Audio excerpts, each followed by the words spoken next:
കഴിഞ്ഞ ദിവസമാണ് വിഴിഞ്ഞം ആഴിമല ക്ഷേത്രത്തിലെ ജീവനക്കാരൻ ക്ഷേത്ര പരിസരം ശുചിയാക്കുന്നതിനിടെ ഷോക്കേറ്റ് ദാരുണമായി മരിച്ചത്. നെയ്യാറ്റിൻകര ഡാൽമുഖം സ്വദേശി രാഹുൽ വിജയൻ എന്ന 26-കാരനാണ് മരിച്ചത്.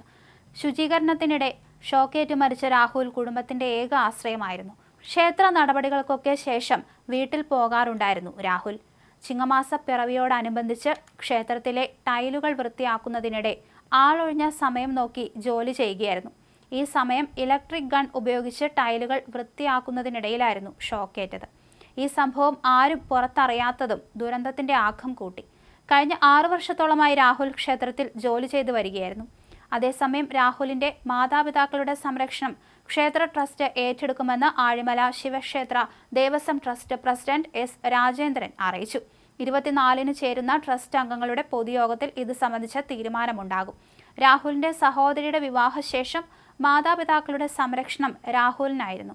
വൃക്കരോഗിയായ മാതാപിതാക്കളെ സംരക്ഷിക്കാനായിട്ടാണ് ട്രസ്റ്റ് തീരുമാനിക്കുന്നതെന്നും അദ്ദേഹം കൂട്ടിച്ചേർത്തു.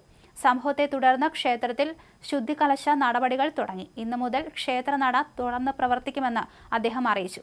വൈകാതെ ദേവപ്രശ്നം നടത്തി നിർദ്ദേശിക്കുന്ന പരിഹാര നടപടികൾ സ്വീകരിക്കുമെന്നും ക്ഷേത്ര ട്രസ്റ്റ് പ്രസിഡന്റ് അറിയിച്ചു. ഷോക്കേറ്റ് വീണുകിടന്ന രാഹുലിനെ തിരുവനന്തപുരത്ത് സ്വകാര്യ ആശുപത്രിയിൽ എത്തിച്ചെങ്കിലും ജീവൻ രക്ഷിക്കാൻ സാധിച്ചില്ല.